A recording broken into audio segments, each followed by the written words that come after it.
Good morning. Happy Saturday. It's Freddy Vazquez. This is Basement Politics Midnight Madness.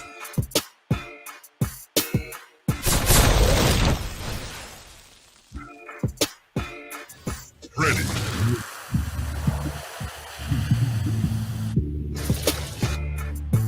Good morning, folks. Freddy Politics Unfiltered. Coming to you live with the year's first Midnight Madness. First Midnight Madness of 2023. And my apologies for earlier today. I had an emergency come up. So I was not able to do the show with Anthony the Manager, but we will be on tomorrow for sure. Again, I apologize. We've been making it a point not to miss the days, but something came up. Very important.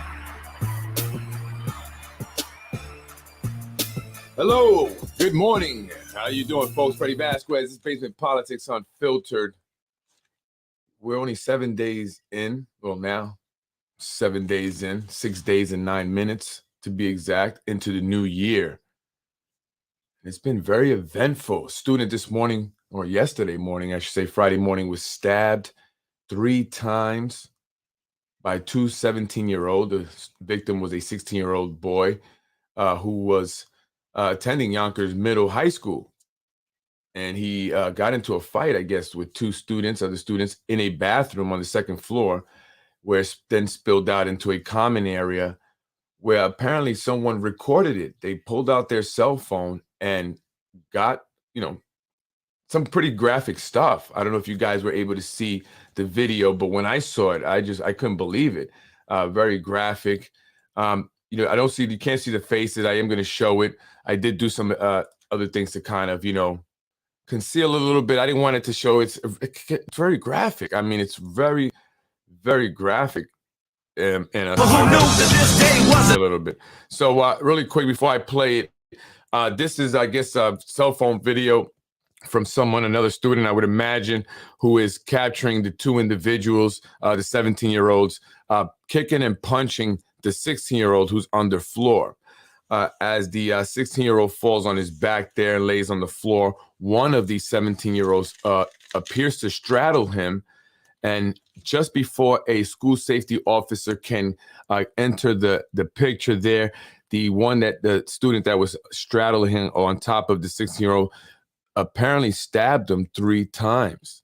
And you can, you don't see it, and I try to hide it, but you can see kind of the arm, so you get the picture. I just wanted to put enough to get the idea, because I think it's very graphic. And by the way, it has been posted up already, which is why I showed it. So here you go, really quick, if you haven't seen it.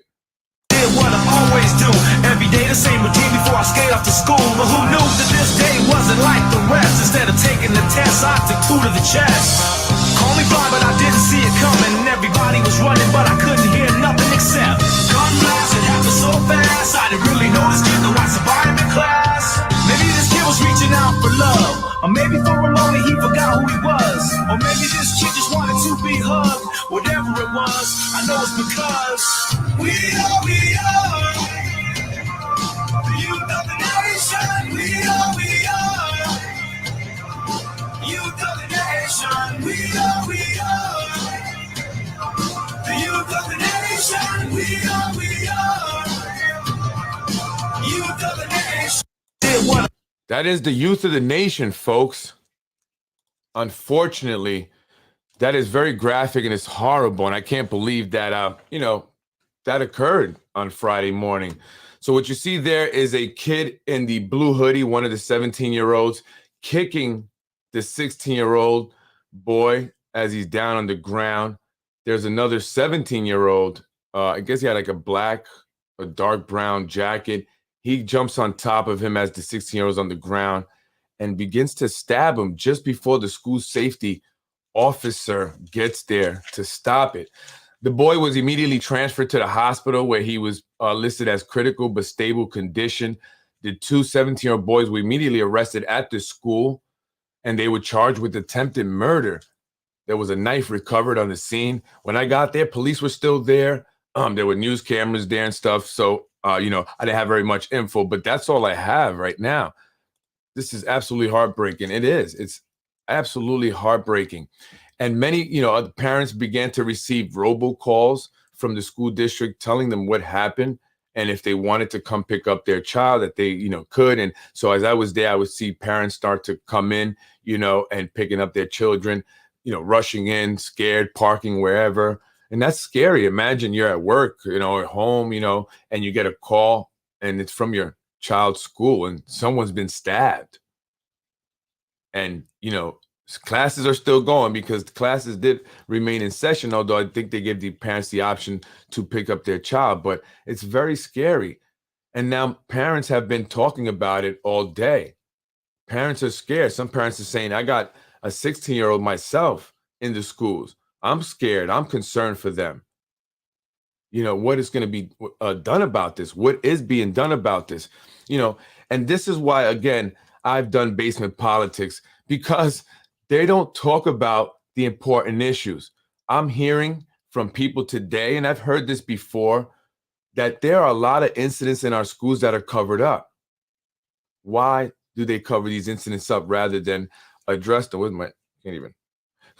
Rather than address these incidents, right? And that's kind of what got me this whole child pornography thing initially, because I was sent a video by someone who told me they were going to be sending me videos of incidents that were occurring in the schools and were not being reported to parents.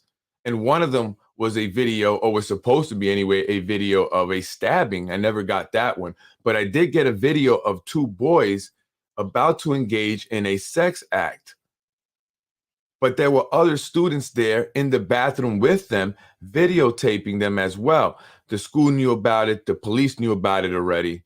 However, they kept that under wraps, right? And so this parent or this person would say, hey, Freddie, this needs to be exposed. They need to let parents know what's going on. It's very important. And I think we should. And I get it. They don't want to alarm everybody every time something's happening. But if there's so many incidents happening that they have to keep things under wraps, then something needs to be done. And what is being done? Our elected officials love to tout how safe our city is. Crime is down. We are the safest, or one of the safest, big cities in the country. But time after time, we are seeing incidents like this, and now in our schools. That's scary, super scary, super scary, right? It's bad enough it's happening in the streets. There was a stabbing the day before this one, and now it's happening in our schools. But why? Why do kids at 16 and 17 years of age feel the need to go to school with a knife, feel the need to engage in a fight, and pull that knife out and make the decision of stabbing another student, potentially killing that student, and putting them in jail for the rest of their lives? What's going through their heads at that age that they are making those decisions, that they're willing to engage in that destructive behavior? So these are the things that we need to understand. Why did this happen? Was this gang related? Did it start in the neighborhood and spill into the school? Was it over a girl? Or did it just happen right there? They bumped into each other. I remember back in the days when I was going to school, if you bumped into somebody, that was a fight. If you stepped on somebody's sneakers, prepare to fight. And back when I was in junior high school down at Riverside, now it was Museum School, there was the razor blades in the mouth, right? And they'll cut your cheek, leave you a scar. It's called a $1.50. And people would carry these razor blades in their mouth. And if you bump into somebody accidentally and the dude had a razor blade in his mouth, whoosh, whoosh. True story. If you see someone with a scar across their cheek, they may have gotten a $1.50. That opens up your skin bad and it bleeds. It's scary and it's dangerous. And we're still here, 2023. And it's still happening in our schools. So what are they doing about it? What's being done? Why did this happen? And I say it's important to understand why. And how do we get to the why? By implementing proactive initiatives to engage our students and understand what's going on in their lives. How do we steer and guide them on the right path? How do we get to know these things are happening or about to happen before they do, so we can, intervene? So that way a child doesn't lose their life, end up in a cemetery somewhere, and another child ends up in a jail. It's a tragedy all around. Tragedy all around. Right? And so now these two children, 17-year-olds, are being charged with attempted murder. Although they do qualify for youthful offender status. As of October 19th of 2019, they raised the age law where, a 17-year-old who commits a violent felony can qualify for youthful offender status. And instead of going to a criminal court and being charged as an adult, they can go to family court. And then it can also be, wiped off their record at some point. And I think in this case, they need to really evaluate it and see if this is something that maybe they should, consider. Fortunately, the kid survived. Now, had he died, but he survived. He survived. And I say this because I have my own experience with this. Not that I stabbed anyone, but I know someone who was involved, in just stupid things, right? Young, trying to be cool. A lot of reasons, starting at the home. Absolutely, starting at the home. And they got involved in something with a group of guys and someone ended up being stabbed, right? The person went to jail, but they came back. They were able to change their life. And now they're doing a lot better. And so you don't want to ruin, all these lives. And so I hope that maybe they consider this youthful offender thing for these kids, because again, the kid survived, but again, they have to understand the details. So what's going on? What are they doing about this? The administration and the elected officials are saying we have one of the safest, biggest cities in the country. Crime is down. Graduation rates are up. But is that true? Is that just all a bunch of fluff, especially now that we're coming on an election year, especially for the mayor who is really pushing it, isn't he? With that fourth term, really pushing it, changing the law once again to run for a fourth term.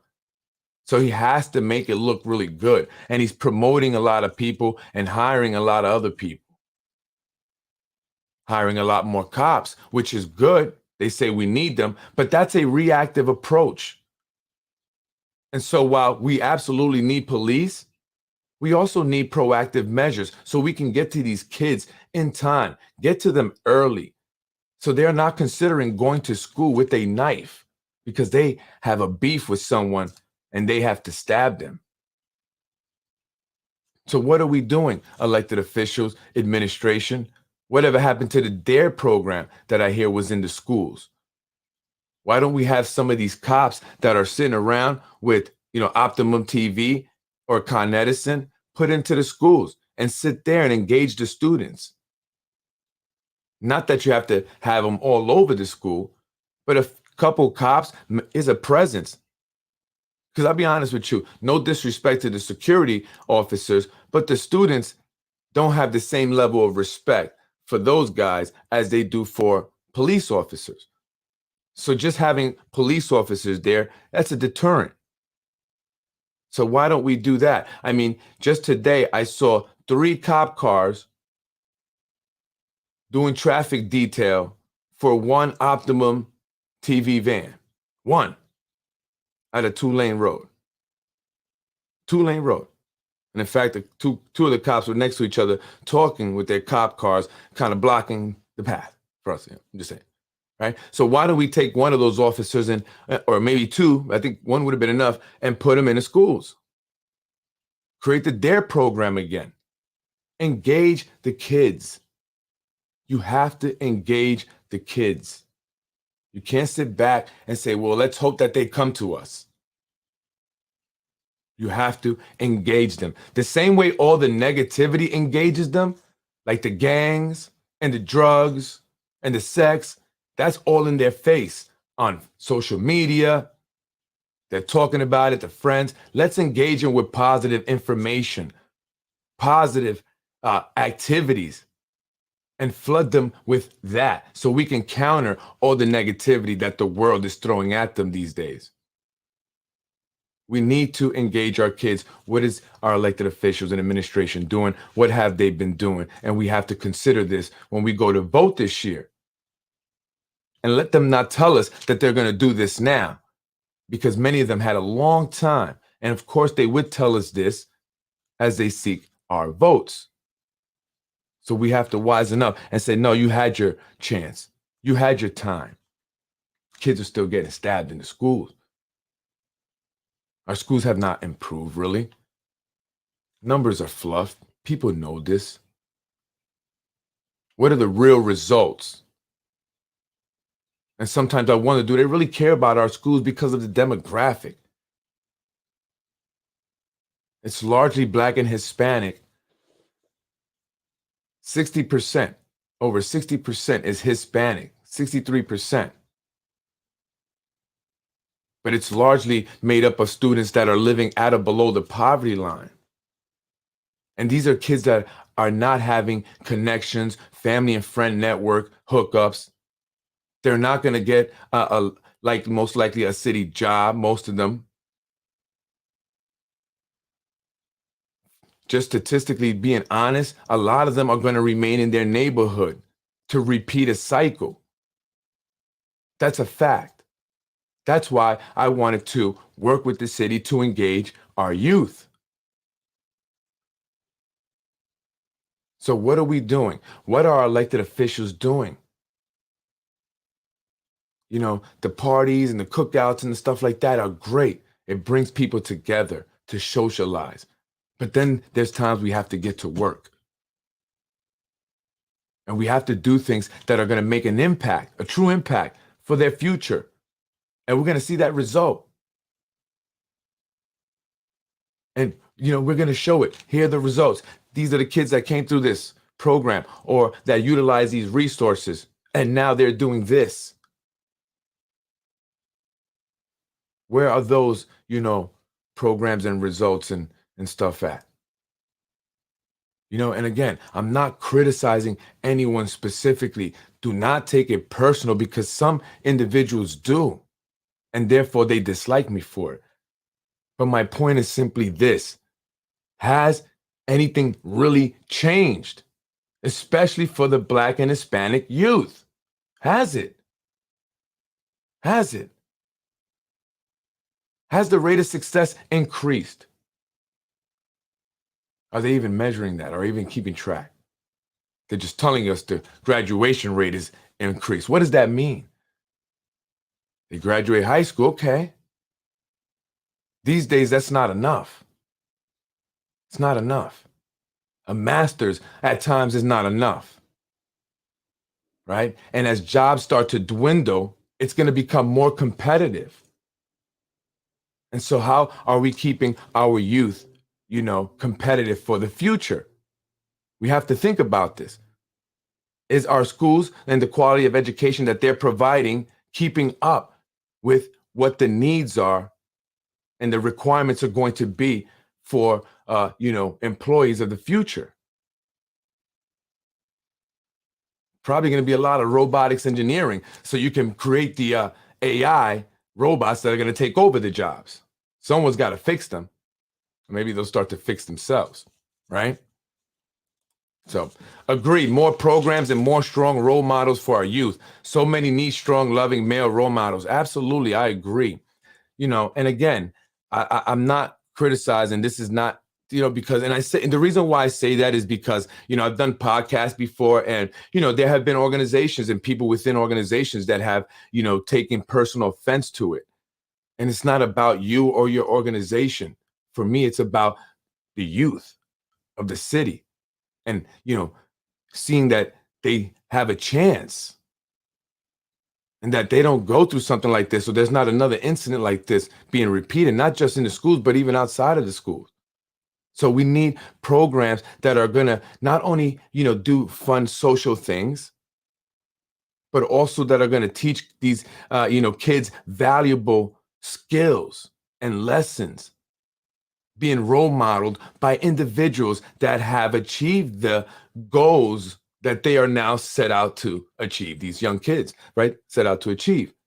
We have to have, individuals also that have shown the level, of accomplishment that you want to see these kids achieve, right? And so we have to also have these things set up correctly, I'm saying, right? We have to be smart about the way we put these programs together. Excuse me. And I get it, I get it. We want to involve everyone in the entire community, absolutely.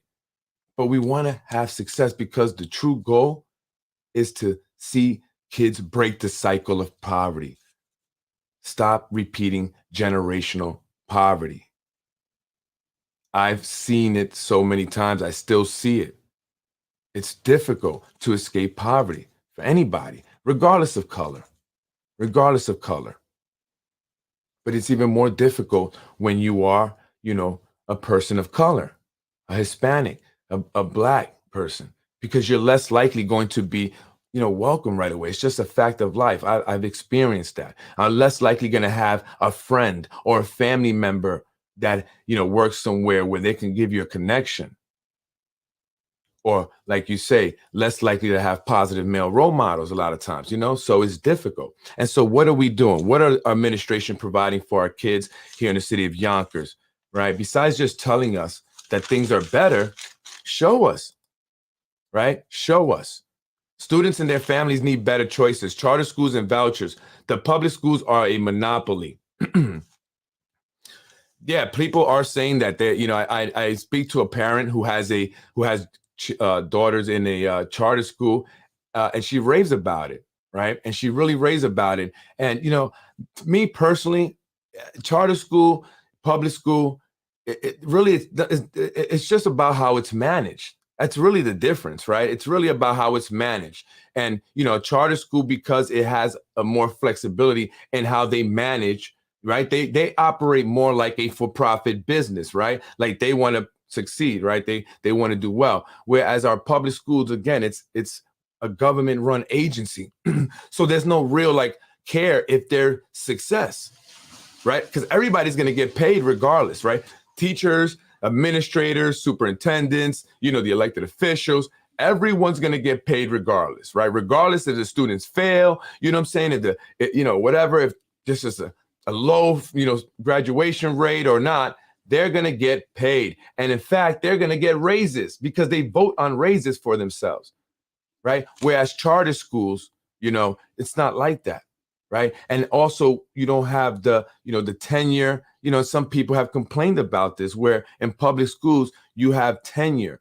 And so therefore, I don't want to say that teachers don't do a good job. I'm saying that, but they say that then people get comfortable. They know they're not going to get fired. And so they're not performing, at the level that they should. Whereas in charter schools, if that's the case, you're going to get fired. Right. So there are those differences that go, really along with management. Right. And what you can do in charter schools versus public school. But really, at the end of the day, if you had someone in charge of the district, right, and I don't want to say just in charge of it, because that person also needs to have the freedom, the resources, the flexibility to implement things, that they want to do and not be restricted and not things be politicized, right? And you get someone in there that has true, genuine intentions. The public schools can be great. They can be great. I mean, you wouldn't need charter schools. You really wouldn't, right? It's just a matter of management. Who's managing the schools? What's happening there? Where's the money? Where's the money? We got COVID money. We get the casino money. And we're still begging the state for more and more money. So what are elected officials really doing? What are they really doing? So again, it goes to mismanagement, poor management of our, overall city at the end of the day. And what are the goals of those individuals who are managing the city? Is it to improve the city for, the overall betterment of everyone? Or is it to, monopolize the politics here in order to benefit financially for themselves, right? And that's been the problem far too long, people have been more concerned with benefiting financially for themselves. So the schools, they don't care. Elected officials many times don't even send their kids to the public schools, especially when they get to high school. Many of them go to Stepinac, Catholic school. And if they do go to the public school, they are sure to go to the best ones, right? The ones that everybody puts number one on their choice. They get in there. And so you go to certain schools and it's a who's who, right?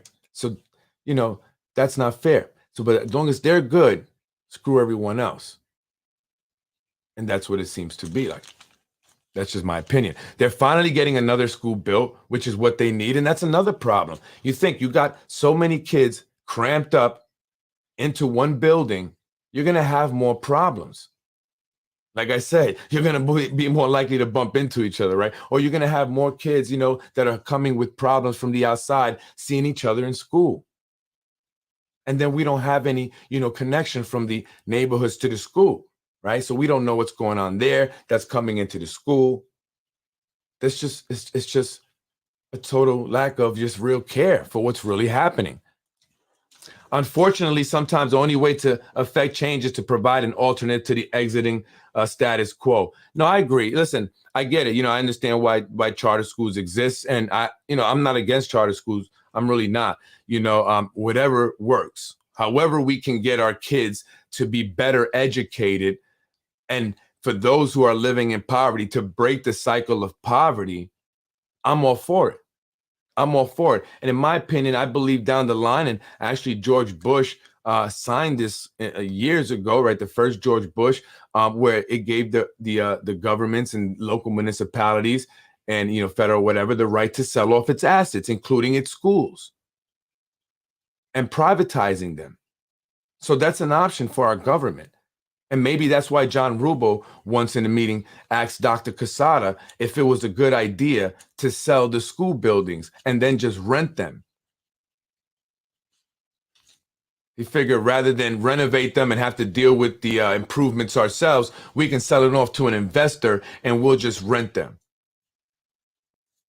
That was his idea. Rather than say, hey, let's figure out where the hell this money's going. Let's get some money together and fix these schools and get new school buildings up. We need 3, according to a study that was done. They finally got 1 going on McLean. That's already going over budget. Probably going to hit about $100 million for 1 school. Money mismanagement. And if you find out what connections the contracting has there to individuals within the city, you'll understand why it's going over budget. And it's just unfortunate because we lose. They steal from us. I don't know how much longer you guys want to sit there and take it, but I'm done. And I hope this coming year and this coming elections, you all show that you're done as well. We have to improve our schools and the safety of our schools for our kids. We want to ensure that when we send them off on that bus or when we drop them off in front of the school and they go inside, that they're going to be safe. And it's not going to feel like they're just out in the street alone because they can get stabbed by somebody. 16 years old. 16 years old. And I blame this also, again, on our elected officials. Not completely. I get it. They didn't do this. They didn't directly have a hand in it. But it's their incompetence and their lack of concern and interest in our schools.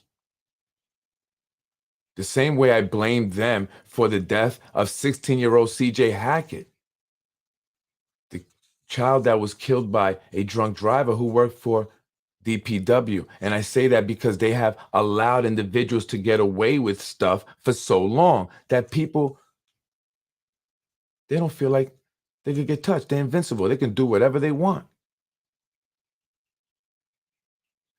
Right?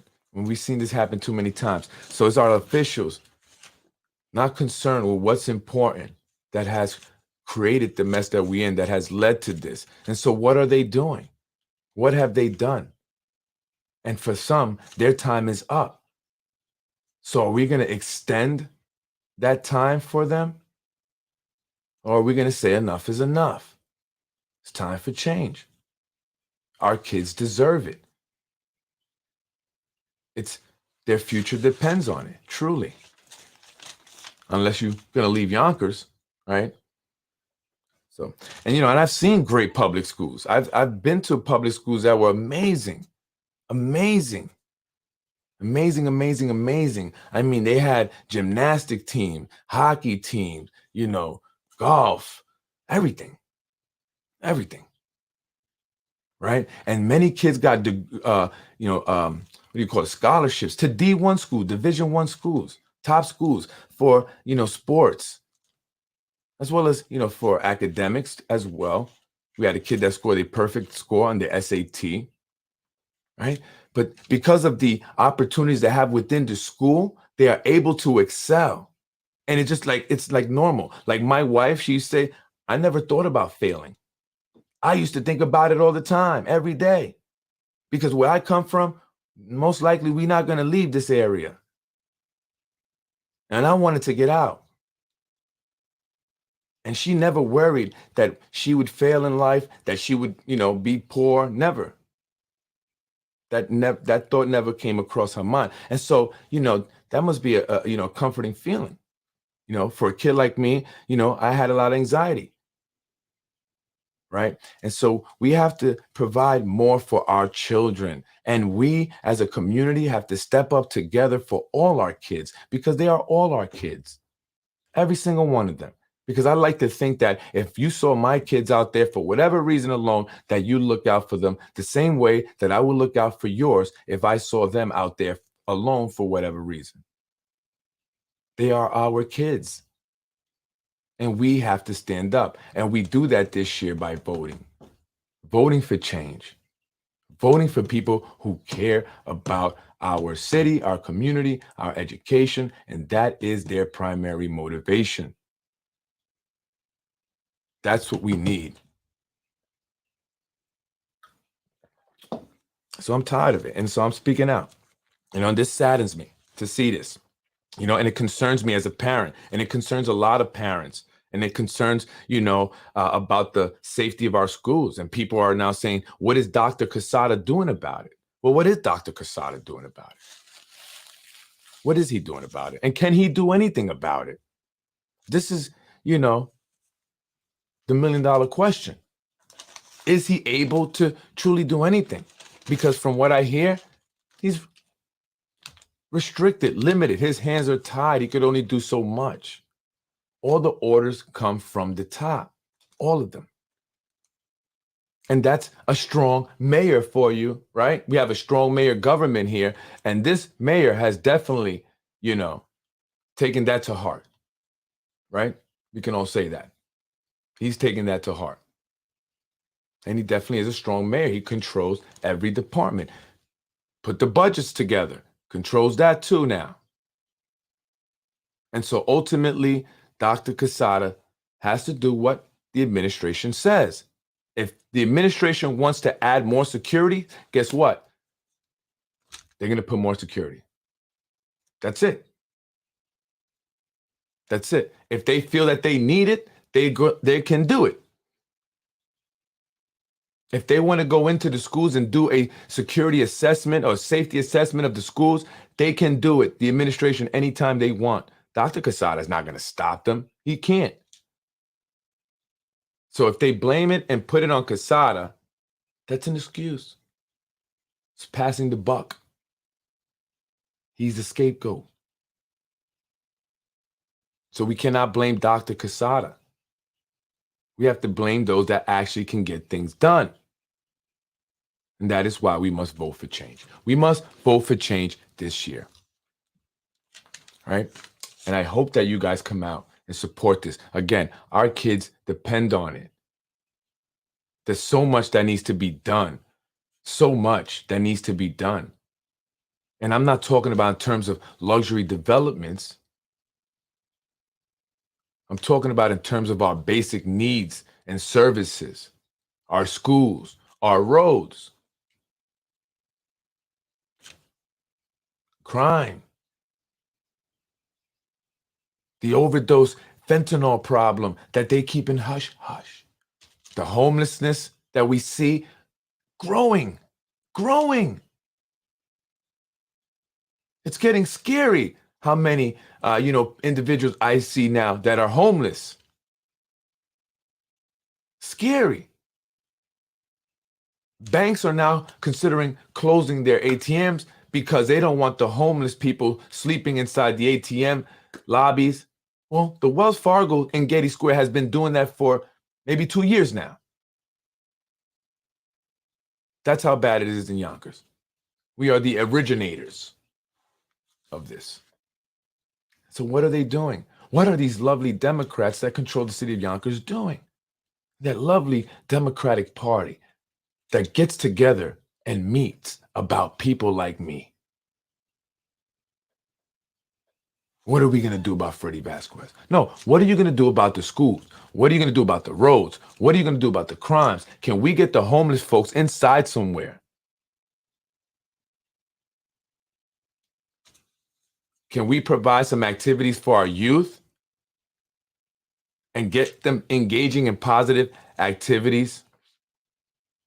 You're renovating these parks, and that's great. But will we see kids in the parks really? Little kids, little kids maybe. But what about our teens? They're not hanging out on the swing set. They're not going down the slide. And they're not doing the workouts or the bars and stuff you're putting up. Some people do. But not really. The majority of the youth that, we need to reach, we're not doing enough. They are not doing enough. They're not providing enough to engage them. They're not properly engaging them. They're not properly engaging them in the schools where they have an opportunity to, where they gather every day, 5 days a week. There you go, elected officials. Because I don't understand what your role is. I'm confused. Because if I was mayor, I'd be in our schools every day. I'd be in Yonkers every day, walking around, seeing what needs to be done. Maybe I just don't know. Maybe I know not every day, but you'd see me there. You'd see me there, right? And so why don't I see our elected officials out here more? Rent is going up, folks. A lot of people, bye-bye. See you later. Having trouble finding a place to live after being kicked out of their previous apartment. It's getting tough. Where are the jobs? Where are the jobs? Again, our elected officials are not meeting our basic needs.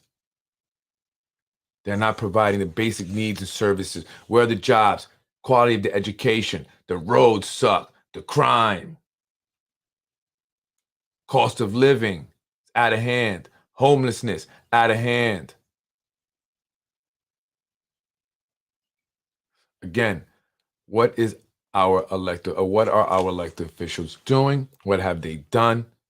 And will they sell us another dream and make empty promises again come June and November? I'm willing to bet that's what's going to happen. So, folks, I just want to talk about that because I'm upset. It bothers me because I spoke to these individuals. I spoke to individuals at the top. I told them what I wanted to do. And I know I'm not saving everybody, and I'm not saying that I'm stopping this, but let's start implementing things. We could have been getting things going, right? But it's not their concern. It's not their, primary motivation for becoming elected officials, unfortunately. Many people just become officials just to say, hey, I'm a politician, hey, to make the money and, whatever other benefits they can, find. And it's just unfortunate. This is what is strange to me. This is a position where you're supposed to be a public servant, yet you serve yourself. For the most part, they do. And Not one has yet to prove me wrong. Not one has been bold enough to come on my show and say, Freddie, I'm going to prove you wrong. Here we go. Let's go. You want to talk about it? I'm going to prove you wrong in your show. Not one. Not one. Not one. Instead, they have sent their terrorizers to terrorize me and my family, to create lies about me in hopes that I go away. They've tried suing me $1 million. I'm being sued for $1 million because I'm exposing the corruption, the lack of concern that our elected officials truly have for us. People of all color, it doesn't matter. Doesn't matter if they're black. I don't care about the blacks either, right? We're all in the same boat. They don't care about us. They didn't bring any jobs for us. Had somebody telling me 2 days ago, I'm going to all these construction sites, and I don't see anyone from Yonkers. I mean, no disrespect, but they look like they came from, South America or Central America, right? Not from Yonkers. Definitely not from Yonkers. Yet these developers are getting tax breaks, money that we need for our schools so we can have things for our kids. So they are not stabbing each other in the schools. We are having positive male role models, individuals that have a proven track record, that can show you and guide you, right? That's what we need. Not to be hooking up friends and family in positions that they're not qualified for, ultimately causing, for whatever it is that they're doing not to be done well, ultimately causing the people to suffer, right? We're not getting the best quality services here because they don't hire the best quality people. They hire the friends and family. And enough is enough. And I'm ready to vote people out. I'm Freddy Vazquez. This is Midnight Madness. What are elected officials doing to improve our schools overall? Not just the quality of the academics, but the quality of the buildings that are falling apart. Some are over 100 years old, but also the quality or the level of safety being provided for our students. And some people are calling for metal detectors. Metal detectors. It's unfortunate that we have to consider metal detectors and more police officers or resource officers. Essentially, we have prisons. But that's not the solution. The solution is not a reactive. And I get to, metal detective, I guess, is proactive, but not really, right? Why don't we get to the kids before they consider, again, bringing weapons to school to do harm, to engage in destructive behavior? How do we do that? How do we get into their minds, their souls, and get them on a path to success and a desire to help others, not hurt others? I'm Freddy Vazquez, Basement Politics Unfiltered. Thank you, folks, for watching with me, staying up late. Thank you to the folks who will be watching tomorrow. I appreciate it. Folks, continue to share the podcast. Again, I'm here to bring information. I'm not here to beef with anybody in the community. That's for sure. Not the community. We are supposed to be together, united. I'm not here to go against anyone in the community. My issue is with our elected officials, those who have sold us these empty promises to do such great things.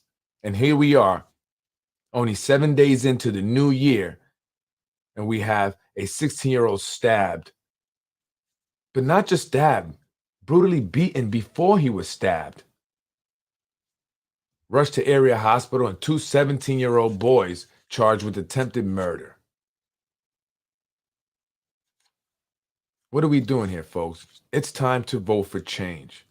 And so I have no beef with people in our community. And sometimes, we have been misled. You have to understand, to some of those individuals in the community who may have issue with Freddie or basement politics, they divide us. They tell you something and tell me something to keep us apart, to keep us being suspicious or disliking each other, even though we've never met. I've never met many of you.